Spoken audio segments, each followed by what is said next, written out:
আসসালামু আলাইকুম প্রিয় তৃতীয় শ্রেণীর শিক্ষার্থী। দেখো তোমাদের গণিত বইয়ের 24 পৃষ্ঠার যে খালি ঘরের সংখ্যা খুঁজে বের করি। 5 আর 0 যোগ করলে কত হয়? 5 হয়।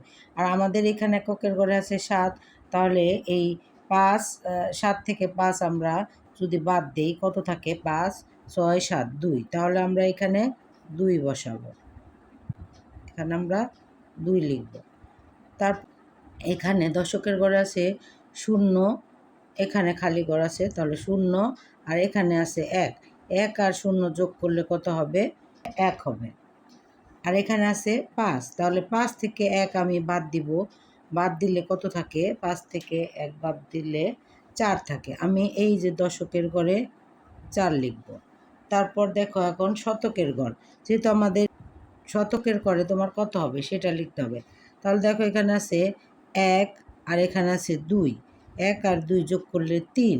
আর আমাদের এখানে আছে কত? 8। তাহলে 8 থেকে 3 আমরা বাদ দিব। তাহলে কত হবে? 3, 4, 5, 6, 7, 8, 5। তা এখানে আমরা 5 লিখব। এবার দেখো তোমাদের এখানে আছে এককের ঘরে খালি ঘর। এখানে এককের ঘরে কত আছে? 6, 1 আর হচ্ছে 2। আমরা এই যে সমানের আগে যে এককের ঘরে সংখ্যাগুলো আছে সেগুলো আমরা যোগ করব। তাহলে দেখো এখানে আছে 6, 6 আর 1 কত? 6 আর এই 1 যোগ করব। 6 আর 1 7, 7 আর 2 কত হবে? 7, 8, 9। তো দশকের ঘরে এখানে আছে খালি ঘর, এখানে আছে 3, 3 আর এখানে আছে 1। তাহলে 3 আর 1 আমরা যোগ করব। যোগ করে এটা থেকে আমরা কি করব? বাদ দিব। আর 1 4। তাহলে এই 8 থেকে আমরা 4 যদি বাদ দিই তাহলে কত হয়? 4, 5, 6, 7, 8।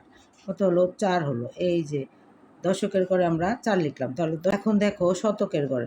শতকের ঘর এখানে আছে 2 আর এখানে আছে 1। 2 আর 1 3, 3 আর এখানে কিছু নেই, খালি ঘর। তাহলে 3 আর এখানে আছে আমাদের কত? 3, 7 আছে। তাহলে আমাদের এখানে যোগ করে হয়েছে 3 আর এখানে আছে 7।